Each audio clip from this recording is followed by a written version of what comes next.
vezes voltamos para continuar nossa aula sobre textos argumentativos, estratégias argumentativas e o conhecimento, a diferenciação entre tese, fato e opinião. Já falamos sobre fato, sobre opinião, sobre tese. Vamos continuar, né? Vamos continuar explorando esse assunto, esse universo do texto argumentativo, para que possamos ser pessoas mais críticas, para que possamos ser pessoas que tenham mais compreensão da realidade e que possamos ser pessoas mais argumentativas, que a gente possa, enfim, dizer a nossa opinião sem ter medo de estar falando em verdades, tá bom? Então, vamos retomar aqui sobre tese. Falamos de fato, opinião, agora vamos à tese. A nossa opinião, num texto dissertativo argumentativo, ela é chamada de tese. Então, a tese é quando você escreve, desenvolve o seu posicionamento crítico. Tá aqui, ó. A tese é o nosso posicionamento crítico diante de uma questão de interesse coletivo, sempre é com relação a algum assunto que chama a atenção da sociedade. É o nosso ponto de vista. Mas não adianta só eu ter um ponto de vista se eu não souber desenvolver isso. Não adianta eu ter uma opinião formada se eu não sei escrever sobre isso, se eu não sei desenvolver essa minha teoria. Não é? Porque a tese é uma teoria, é aquilo que eu penso com relação a um determinado assunto. É como eu me posiciono. Então, eu preciso saber desenvolver essa tese. Eu preciso saber argumentar sobre a tese. Eu preciso citar o tema.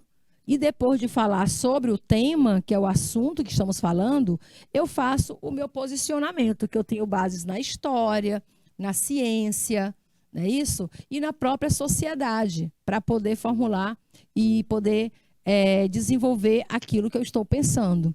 Então, a tese ela sempre vai acontecer a partir de uma frase principal. Você faz uma frase, o tópico frasal, certo? Que traz o assunto do primeiro parágrafo do texto. Geralmente, você apresenta a tese, o que você pensa sobre o assunto, você já coloca no primeiro parágrafo. Então, não esqueçam, o lugar de você formular a sua teoria, o que você pensa sobre o assunto que é colocado para que você se posicione, é no primeiro parágrafo. Professora, e se eu deixar para desenvolver a tese somente no segundo parágrafo? Aí você já vai estar quebrando com a cadeia, né? Com a cadeia de desenvolvimento textual, tá bom? O primeiro parágrafo de um texto dissertativo é aquele em que você coloca o assunto, você coloca repertórios socioculturais, você fundamenta o assunto com base em acontecimentos históricos que você conheça, ou literários, ou acontecimentos mesmo que você tem na realidade, mas que seja de conhecimento coletivo. E aí você marca o seu posicionamento, você diz o que você pensa com relação a isso. Então, isso é desenvolver a sua tese. E isso geralmente você deve fazer logo no primeiro parágrafo. O primeiro parágrafo é que é destinado à construção da sua tese. Então, a partir da tese que seu texto se constrói do começo ao fim. Se eu formulo a tese, eu vou pegar essa minha teoria, esse meu pensamento, meu ponto de vista, meu posicionamento crítico e vou desenvolvê-lo ao longo do texto. Então, se eu vou gerar um segundo parágrafo do texto, o segundo parágrafo é fundamentando a primeira tese. Se eu vou gerar um terceiro parágrafo do texto, o terceiro parágrafo pode ser a minha conclusão com relação ao assunto, meu posicionamento conclusivo com relação ao assunto, principalmente oferecendo formas, né, de desconstruir aquilo que eu não concordo, oferecendo alternativas de refazer aquilo que eu não concordo. Ou eu posso ainda usar o terceiro parágrafo para continuar dando mais argumentos, fortalecendo ainda mais a teoria que eu construí, e fechá-la no quarto parágrafo, que vai ser conclusivo. Então, tudo depende do texto que você desenvolve, porque o texto argumentativo são vários. A gente vai ver, por exemplo, na nossa próxima aula de segunda-feira, né?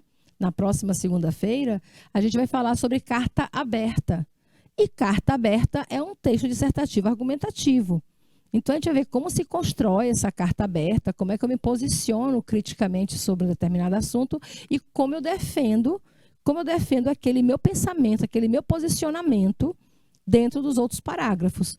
Então, os parágrafos que vêm subsequente ao primeiro são parágrafos que vão fortalecer, que vão desenvolver, que vão construir, que vão sustentar aquilo que eu criei, aquela teoria que eu desenvolvi, certo? Então, o objetivo do texto dissertativo argumentativo é defender a sua opinião, ou seja, defender a sua tese por meio dos argumentos. E o que são os argumentos? São os fatos que você vai, ao longo do texto, construindo e comprovando que a sua teoria é legítima.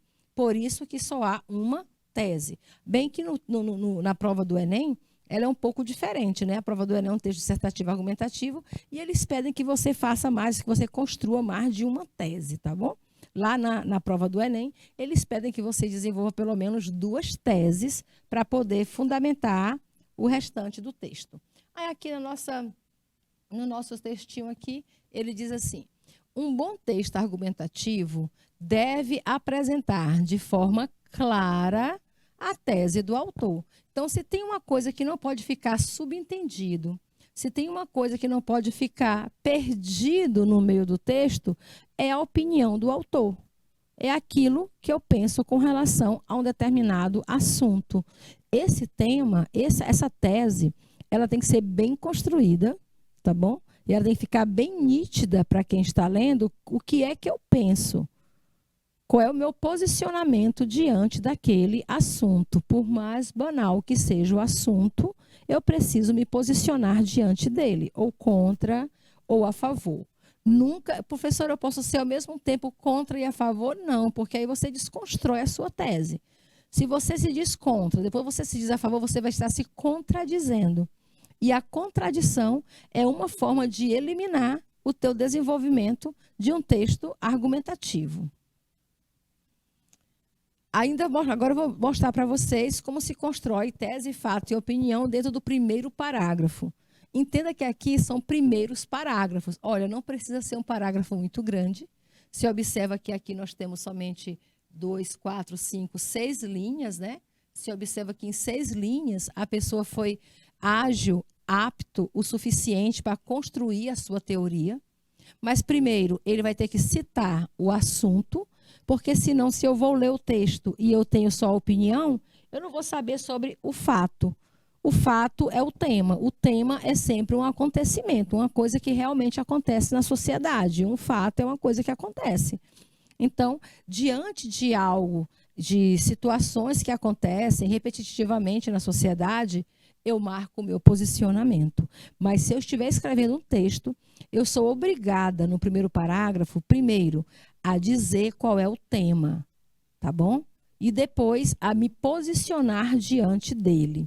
Então, eu posso iniciar o meu texto dissertativo, primeiro fazendo alusões históricas, ou seja, trazendo informações históricas que vão ajudar a elaborar e a mostrar o que eu penso sobre o assunto. Então, a pessoa que elaborou em 2013 esse primeiro parágrafo com relação a esse tema que foi trazido pela prova, diz assim: o Washington Luiz, para quem não sabe, é o nome de um presidente do Brasil. Juscelino Kubitschek também é outro presidente do Brasil. E Fernando Collor de Mello também foi presidente. Então, a pessoa já chega citando 3 presidentes, né? 3 presidentes que o Brasil já teve. E a pessoa diz, apesar da distância temporal, porque são distintos, né? O Washington Luiz foi presidente do Brasil na década de 20. Juscelino Kubitschek foi o fundador de Brasília, então logo na década de 60, só de 20 para 60 são 40 anos de distância entre eles. E Fernando Collor de Mello foi o primeiro presidente eleito após a democracia, a abertura democrática, ou seja, já é 1990. Então, do JK, que é da década de 60, para o Fernando Collor, já vão 30 anos. Então, do Fernando Collor para o Washington Luiz, você somar, já vão ser o quê? Uns 70 anos de diferença entre eles. Mas são pessoas que, se em algum momento, a opinião deles vão se encontrar. A atitude, o governo que eles fizeram, né, vai ter alguma convenção, vai ter algum ponto em comum. Aí a pessoa que está criando o texto diz assim, apesar da distância temporal que existe, aí você já entende, né, que a pessoa quer dizer que existe entre esses presidentes do Brasil, tem, olha o tem acentuado. Por que que o tem está com acento? Porque está no plural. Plural. Se referem aos três, né, às três pessoas que foram citadas. O Washington Luiz, Juscelino Kubitschek e Fernando Collor de Mello têm em comum a característica de investir. Eles, o que é que eles fizeram durante seu governo? Eles investiram no modelo de transporte rodoviário. Então, foram presidentes do Brasil, tá bom? Cujo governo deles foi voltado mais para investir no modelo rodoviário, ou seja, investiu no transporte de estradas, caminhões, ônibus. Isso quer dizer que investiram pouco em ferrovias, investiram pouco na questão do transporte marinho, na questão do transporte aéreo. Esses três presidentes que eles têm em comum é que o governo deles se caracterizou mais por investir no modelo rodoviário de transporte. Então, ele diz, nessa perspectiva, ou seja, observando, né, essa característica dos governos brasileiros, observa-se a construção histórica da significação dos automóveis para o brasileiro. Então, por nós termos, no mínimo, 3 presidentes que investiram bastante em transporte rodoviário, você já percebe como é importante esse modelo de automóveis rodoviários para a sociedade brasileira. Então, observando essa ótica, ou sob esse ponto de vista, observando esse andamento da história do Brasil, de construir mais transportes rodoviários do que outros tipos de transporte, aí a pessoa vai formular o que ele pensa, né? Ele vai dizer agora a opinião, a tese. A opinião pode ser até 1 ou 2 palavras, uma expressão. Mas a tese, gente, ela vai mais. Olha aí, são 3 linhas de tese. A teoria dele, sob essa ótica, há do verbo haver, no sentido de existir, há a valorização do rodoviarismo de forma cultural. Brasileiro faz, né? Tem aí a valorização do transporte rodoviário de forma cultural. Aí ele diz, porém, quando ele fala porém, ele quer dizer que ele vai agora contestar essa cultura brasileira de valorizar os transportes rodoviários. Ele vai contestar. Porém, essa escolha, que escolha? A escolha de transportes rodoviários, ao associar-se ao álcool, aí você já entende do que é que ele está falando, né? Ele está falando sobre direção e álcool, uma escolha terrível. Então, essa escolha de valorizar o transporte rodoviário, ao associar-se ao álcool e outros entorpecentes, porque não é só álcool que esses motoristas consomem, eles consomem álcool, eles consomem remédios para não dormir quando estão trabalhando. Ele está falando principalmente dos transportes de carga, né? E outros entorpecentes faz com que haja um problema alarmante socialmente. Essa mistura de álcool e direção traz para a nossa sociedade um problema alarmante. Que problema é esse? A imprudência no trânsito. Então, essa cultura que o brasileiro tem de gostar de transporte rodoviário, casado com, né, vamos dizer, com a falta de bom senso das pessoas que dirigem, que estão na estrada e consomem álcool, entre outros entorpecentes, e continuam dirigindo, seja motocicleta, seja carros, bicicletas, seja o que for, certo? Causa a imprudência no trânsito. Essa é a opinião que a pessoa formou, a tese que a pessoa desenvolveu com relação à imprudência no trânsito. Ele quis dizer o quê? Que a imprudência no trânsito é um fator cultural, certo? É isso que ele quis dizer. Gente, imprudência no trânsito não é opção de 1 ou 2. Se o Brasil morre mais pessoas no trânsito do que numa guerra, isso é porque se tornou um fator cultural, que vem de muito tempo, vem da própria administração do país, vem do próprio regimento do país. Então, está aí a opinião que ele desenvolve com relação a imprudências no trânsito, beleza? No segundo nesse segundo texto que a gente vai ler agora, que também é uma introdução, que também é a apresentação de um assunto, também é o mesmo assunto, é outra pessoa se posicionando sobre o mesmo assunto. Veja como o mesmo assunto pode causar posicionamentos diferentes. Essa pessoa já diz assim: a sociedade contemporânea, que é essa que nós estamos vivendo, esse aqui foi lá na história. Pegou lá na década de 20, década de 60, década de 90 e trouxe para a atualidade. Essa outra pessoa que está falando sobre o mesmo tema já começa falando da sociedade atual. A sociedade contemporânea supervaloriza não apenas o consumo de bebidas alcoólicas, mas também o status do ato de beber traz, certo? Então, a pessoa que já inverte, olha, não é que a gente supervaloriza o transporte rodoviário, não. O problema é que a nossa sociedade atual, né, Maria Lucilene? A nossa sociedade supervaloriza o consumo de bebidas alcoólicas. Você abre o Instagram, você abre as redes sociais, só que você vê são pessoas postando farras, festas. Você passa diante de uma festa e o que você vê na porta? Muitos carros estacionados, motos, e todo mundo que está lá dentro está consumindo álcool. Eu posso até estar generalizando todo mundo, mas a maior parte de quem está lá dentro está consumindo álcool. E vai sair de lá e dirigir o seu próprio carro, dirigir a sua moto, dirigir sua bicicleta, dirigir o seu transporte. E essa associação de bebida com direção não dá certo. Aí a pessoa continua dizendo: a relação travada entre diversão e álcool, essa relação que a gente fez. A coisa só é legal, só é divertida se tiver álcool. Se você me convidar, convida uma pessoa para uma festa e diz: olha, na festa é proibido álcool. Lá só vamos consumir refrigerantes e sucos. Você com certeza vai ter uma festa bem reduzida. Muitas pessoas não vão aparecer em sua festa, tá bom? Porque muitas é da nossa cultura relacionar diversão e álcool. A pessoa continua desenvolvendo sua ideia. Dificulta a instalação de uma ordem social.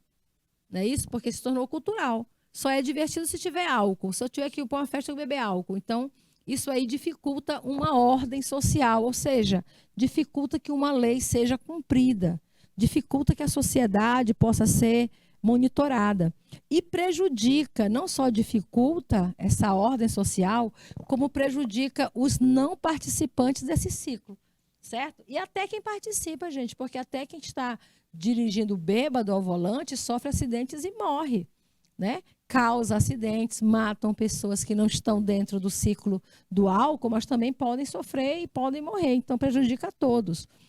Entra em cena, aí ele diz, entra em cena o Estado. Aí ele coloca o Estado com E maiúsculo, que quer dizer o quê? O Estado é soberania, né? O país. Entra em cena o Estado e seu intrínseco poder observado na forma da lei seca.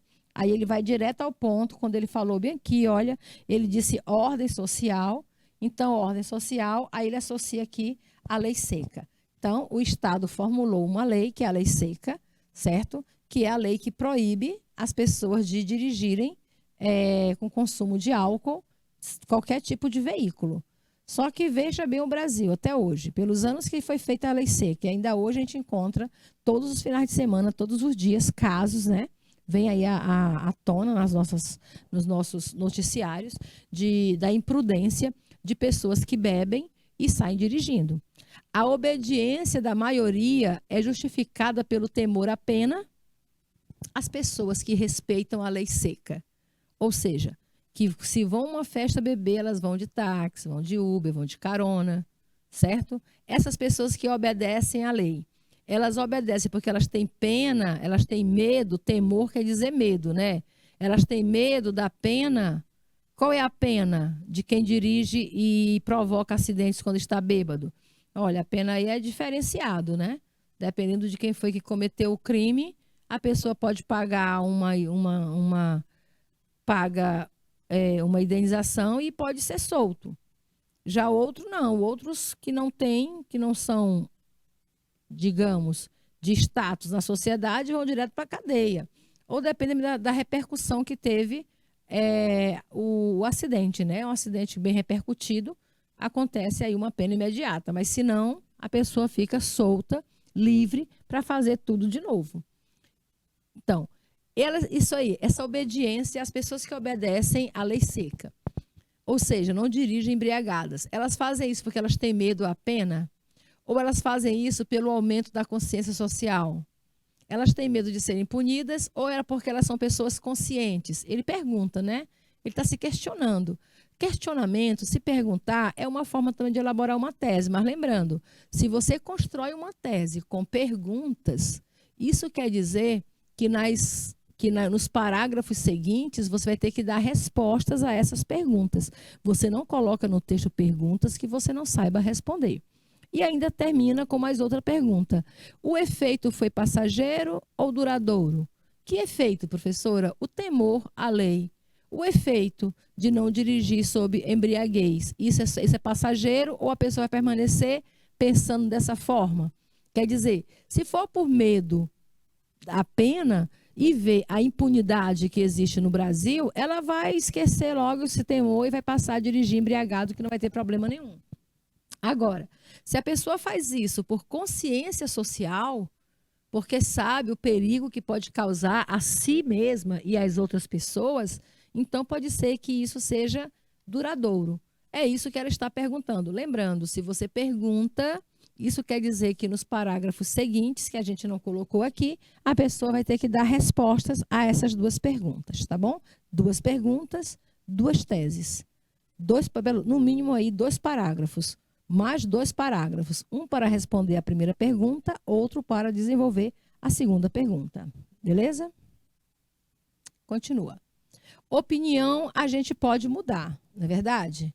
Lá no começo, lá no ano de 2019, quando a Covid surgiu do outro lado do mundo, lá na Ásia, lá na China, muitas pessoas do lado de cá diziam, isso aí é só uma gripe. E mesmo quando a Covid chegou ao Brasil, muitos disseram, é só uma gripezinha. E aí, o que é que vocês acham? A sua opinião ainda é a mesma? Dizer que a Covid é uma gripezinha, isso é um fato ou uma opinião? O que é que vocês acham? Covid é uma gripezinha. Isso é uma opinião, é um fato. É fato que a Covid é só uma gripezinha? Gripezinha é aquela gripe que você trata em casa, tomando bastante vitamina C, né? Líquido, vitamina C e cama. Então, você pegou Covid, toma vitamina C, descansa e fica boa. Se fosse isso, não teria morrido 15 milhões de pessoas no mundo, como aconteceu.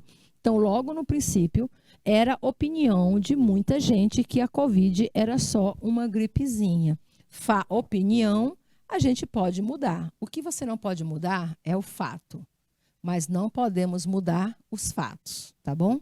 E olha o fato. Olha aqui no portal Olhar Digital, sobre coronavírus. Olha o que diz aqui a matéria no portal digital, né, no portal Olhar Digital, sobre coronavírus. Diz assim: número real de mortes por Covid-19 no mundo pode ser próximo de 15 milhões. 15 milhões, olha aí.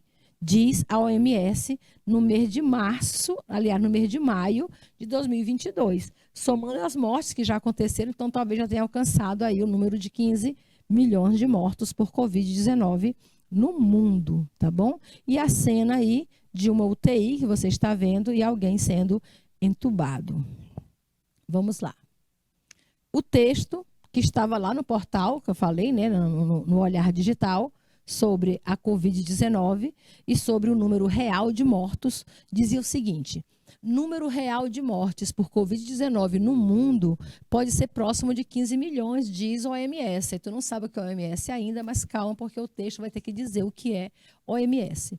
Esse título aí não tem ponto final, porque é título, tá bom? E quando é título, quando é o nome do texto que você coloca, você não usa pontos finais, etc. A Organização Mundial de Saúde, OMS, pronto, já começou o texto desvendando o que significa OMS.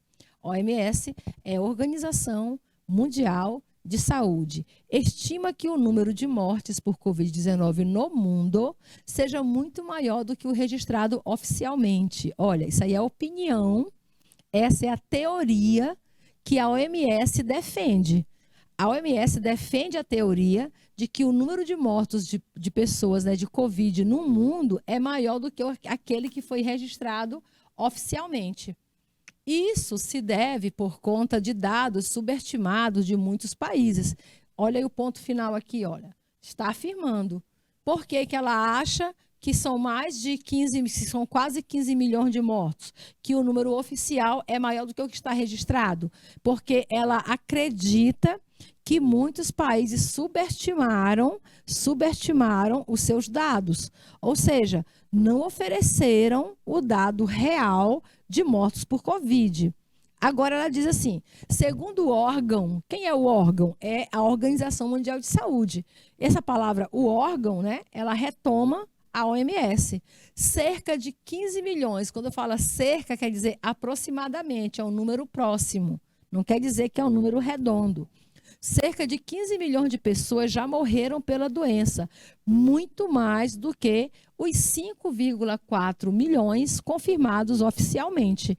Então, agora o parágrafo terminou de dizer qual é o dado real. O dado real oficial é de 5,4 milhões. Porém, a OMS acredita que o número chega a 15 milhões de pessoas. Ora, se você faz uma afirmação, se você constrói uma teoria, ela está criando, a OMS defende a teoria de que o número aproximado de mortos por Covid no mundo chega a 15 milhões. Se a OMS faz uma afirmativa dessa, uma teoria que ela cria, ela vai ter que comprovar isso, não é verdade? Ela tem que construir os próximos parágrafos agora, dizendo o porquê que ela chega, porquê que ela pensa isso, vai dizer o motivo, vai confirmar, vai apresentar fatos, vai apresentar dados que confirmem aquilo que ela está afirmando, porque senão seria uma inconsequência afirmar algo que não se pode comprovar. Segundo parágrafo do texto, o cálculo da OMS, olha aí, por que a OMS chegou a esse cálculo de 15 milhões? Se baseia em uma taxa batizada é uma forma, vamos dizer, é uma forma conotativa figurada, tá bom? De dizer uma taxa chamada, denominada, né, gente? Denominada. Aí fala batizada, porque a gente não batiza, certo? Essa taxa. Ela é denominada de excesso de mortes. Então, ela se baseia numa taxa que foi chamada de excesso de mortes. Basicamente, o órgão, de novo, retomando a palavra OMS, pega a média de mortes anual, que foi que a OMS fez? Pegou a taxa média de mortes anual, quantas pessoas morreram a mais em um determinado local. Digamos que seja o Brasil. O Brasil anualmente morre cerca, digamos, vou fazer um número aqui, um levantamento. Digamos que o Brasil perde anualmente cerca de 8 a 10 milhões de pessoas, né? Então, morrem no Brasil cerca de 8 a 10 milhões de brasileiros por ano. Aí você pegou os anos de 2017, 2018, 2019 e a taxa variou de 8 a 10 milhões de pessoas morreram no total no Brasil. Aí você chega ao ano da Covid, 2020. Esse número de 10 milhões pulou para 30 milhões. Oxe, o que foi que aconteceu então? Como é que antes, nos anos anteriores, morreram de 8 a 10 milhões e agora, no ano da Covid, a morte foi de 30 milhões e quando vão dar os dados oficiais, só morreram 3 milhões por Covid. Entendeu? Então, é isso. O que é que ela pega? Ela pega esses números, ela chama disso de excesso de mortes, tá bom? E ela pega esse número da média, ela pega a média de morte anual e contabiliza quantas pessoas morreram a mais em um determinado local, utilizando como parâmetro dados colhidos de antes da pandemia. Ela colhe antes da pandemia da Covid-19 quantas pessoas morriam naquele local. E no ano da Covid, quantas foi que morreram? O órgão leva em conta ainda dados são números estatísticos, sobre falta de testagem. Muitas pessoas foram mortas, morreram, foram enterradas sem ter um laudo confirmado, não é isso? Em alguns países e problemas com registros. Então, ela leva em conta também esses dados, falta de testagem em muitos países, em alguns países, e problemas com o registro. Com isso, A conclusão é de que o mundo teve um número próximo de 9,5 milhões de mortes extras. Ela somou, olha, se você pegar o número de pessoas que morreram no mundo, em 2017, 18 e 19, então nós tivemos tantos número de mortos. E agora passou tantos milhões. Aí ela pensa, morreram mais, além dos 5,4 milhões de óbitos, que é o número confirmado aqui como número oficial de mortos no mundo, não é isso? E que a maior parte dessas mortes podem ser consideradas como causadas pela Covid-19, já que não houveram outros eventos que aumentam tanto o número de óbitos. Então, se o Brasil pulou de 10 milhões de mortos para 30 milhões em um ano, então o que foi que justificou 20 milhões a mais? O que foi que justificou 20 milhões de pessoas que morreram a mais? Se não teve nenhuma outra causa. Se nós não tivemos em 2020 nenhum desastre ambiental, não tivemos guerra, não tivemos fatores que geralmente levam à morte em massa. O que pode ter causado esse aumento de 20 milhões a mais de pessoas mortas? Então, é em cima desse dado, dessa estatística, que a OMS trabalha, de que o número oficial está subestimado. Estão botando para baixo, quando muito mais pessoas podem ter morrido no mundo por Covid. Entenderam? Então, ela cria uma teoria, ela desenvolve uma tese e ela usa dados, estatísticas, pesquisas, confirmações para comprovar a teoria que ela desenvolveu. Isso você chama de texto dissertativo argumentativo, quando você emite uma opinião, constrói uma teoria, mas você sustenta a sua teoria com fatos, tá bom? E esses fatos se tornam os argumentos. Continua. Primeira questão diz assim: a Organização Mundial de Saúde estima que o número de mortes por Covid-19 no mundo seja muito maior do que o registrado oficialmente. Esse trecho da matéria, né, esse início da matéria aí, se caracteriza como o quê? Como é que você chama esse início de matéria? Você chama de argumento que comprova um fato? Veja bem o que está sendo colocado nas alternativas, queridos. Saibamos diferenciar o que é um descritor e o que é um distrator. Descritor é a informação correta que a gente busca. Distrator são informações erradas, que nos levam ao erro. Na letra A, quando ele diz que são argumentos que comprovam um fato, lembrando que fato e argumentos são iguais. Eu uso fatos para sustentar os argumentos, entenderam? Então, eu não posso dizer que é um argumento que comprova o fato, até porque fato não precisa ser comprovado. O fato, quando ele existe porque ele é real e acabou. Eu não posso usar argumento para comprovar fato. O fato já é o fato. Pessoas morreram de Covid, isso é fato, é incontestável, tá bom? O que eu tenho que usar argumentos é para justificar uma opinião e não para justificar fato. Por isso que eu não posso sair escrevendo expressões como baseado em fatos reais. Todo fato é real, o fato não se contesta. Por isso, a letra A fica invalidada. A letra B diz que esse primeiro parágrafo do texto é um fato que justifica um argumento. Olha, só inverteu a ordem. Mas fato não justificam argumentos, tá bom? Fatos e argumentos são sinônimos. Eu uso fatos para argumentar. Fatos são informações reais, legítimas, que eu uso no meu argumento. Beleza? Então, a letra A e a letra B são praticamente iguais e, por isso, elas se anulam. Letra C. Esse primeiro parágrafo é uma opinião ou tese, como a gente chama, com relação a um fato. Qual é o fato? Morte por Covid. Qual é a opinião? Morreram mais de aproximadamente 15 milhões, e não 5,4, como afirma oficialmente. Então, o que ele está colocando no primeiro parágrafo é uma opinião com relação ao fato. Fato, milhões de pessoas morreram. Opinião, foram quase 15 milhões e não 5,4. Então, essa é a resposta correta. O primeiro parágrafo é uma opinião, que também chamamos de tese, que está relacionada ao fato. Fato, morte por Covid. Opinião, não foram só 5,4 milhões, foram aproximadamente 15. Então, é uma opinião ou tese com relação a um fato. E a letra D dizia que era uma opinião com base em outra opinião. Aí, se você sustenta uma opinião com outra opinião, você não tem um argumento válido, tá bom? A gente não sustenta opinião com outras opiniões. A gente sustenta opinião com argumentos válidos, com fatos, tá bom? Então, letra C. Segundo, no trecho, isso se deve por conta de dados subestimados de muitos países. Segundo o órgão, cerca de 15 milhões de pessoas já morreram pela doença, segundo a OMS. Muito mais do que os 5,4 milhões confirmados oficialmente.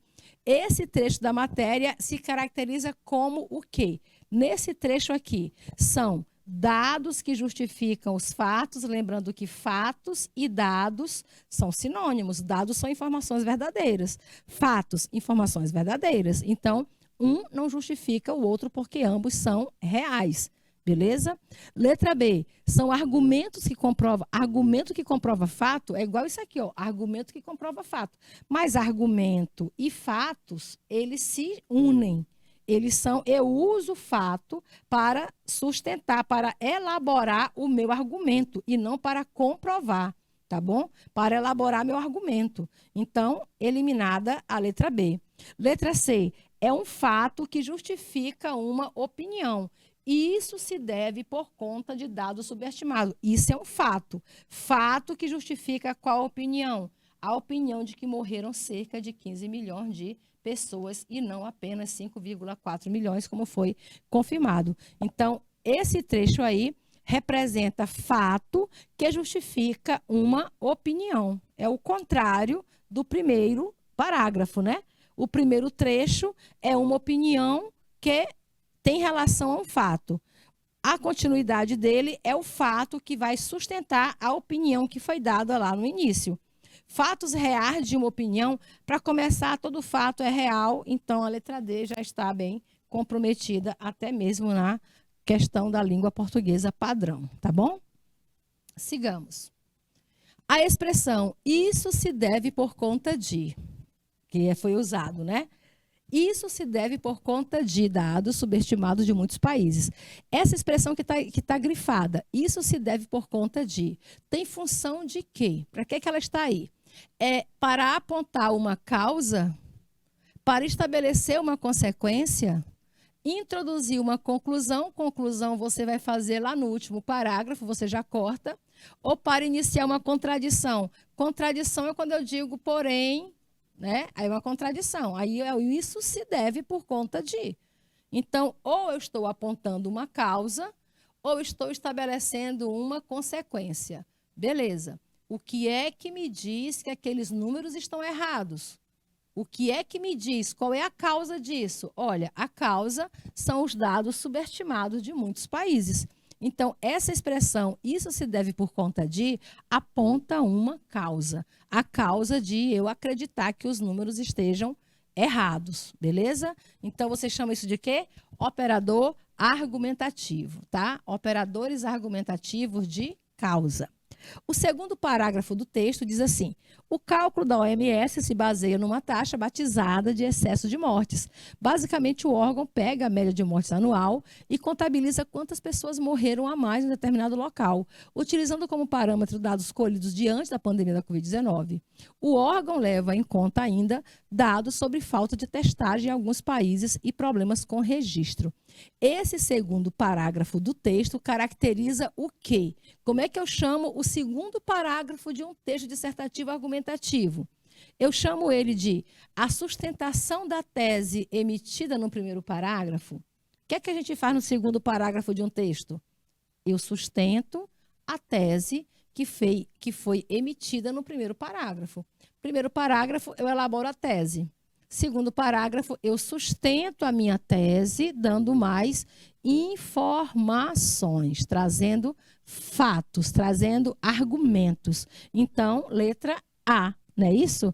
O segundo parágrafo é a sustentação da tese que foi emitida no primeiro parágrafo. Aprendam. Se você estiver fazendo um texto dissertativo argumentativo, o segundo parágrafo do texto vai ser usado para quê? Para sustentar a tese que você criou e deixou lá no primeiro parágrafo. E não uma contradição ao que foi afirmado no primeiro parágrafo, até porque você não pode se contradizer, porque vai ruir com a sustentação dos seus argumentos. Introdução você faz no primeiro parágrafo, tá bom? Introdução de elementos novos que não somam para a progressão textual. Amores, toda vez que você traz elementos novos para um texto, eles vão somar para a progressão textual. Certo? Informações verídicas que contrastam com a tese emitida, não contrasta, ela confirma, certo? Você, no segundo parágrafo, você vai trazer informações que vão confirmar a tese que você elaborou no primeiro parágrafo. E aqui a letra D dizia o contrário. Entenderam? Sigamos. No último parágrafo do texto, a gente lê isso aqui. Com isso, a conclusão é de que o mundo teve um número próximo de 9,5 milhões de mortes extras. Morreram 9,5 milhões de pessoas a mais do que morreram em 2017, 18, 19, além dos 5,4 milhões de óbitos por Covid. Então, se informaram que morreram 5,4 milhões, mas tiveram 9,5 milhões de mortes a mais, mais você soma 9,5 mais 5,4, dá quase 15 milhões. Então, e que a maior parte dessas mortes podem ser consideradas como causadas pela Covid-19, já que não houveram outros eventos que aumentam tanto o número de óbitos. Os indicadores factuais usados na conclusão do texto foram: o que são indicadores factuais? São os fatos, né? Informações que são verdadeiras. Então, quais foram as informações verdadeiras usadas na conclusão do texto para sustentar ainda mais a tese? Foi a menção direta ao mundo? Foi o uso da expressão a maior parte? A menção a outros eventos que mataram tanto quanto a Covid? Não houve menção a outros eventos que mataram tanto a Covid. Foram os dados. O que foi usado aqui, ó, 9,5 milhões de mortes extras, 5,4 milhões de óbitos que foram informados pela Covid. Ou seja, o que trouxeram de fatos para sustentar a teoria criada foram números estimados de óbitos no mundo por Covid. Foi isso aqui que trouxeram como novas informações que vão o quê? Vão sustentar aquilo que foi criado, a teoria que foi criada lá no primeiro parágrafo, né? E essa teoria que fica no primeiro parágrafo é aquilo que você chama de tese. Tese é o que eu formulo sobre um determinado assunto, o que eu acredito. Aí o que eu vou usar? Eu vou usar argumentos, que são fatos, números, dados, que comprovem aquilo que eu estou falando para não derrubar a minha tese. Então, eu confirmo o que eu estou afirmando usando essa estratégia argumentativa, entre outras. Poderiam ser exemplos, poderiam ser citações, poderiam ser os verdadeiros, aqui como foi usado, foram os dados estatísticos, não é isso? Sexta questão. No trecho, com isso, olha a expressão com isso. A conclusão é de que o mundo, aí continua lá no texto.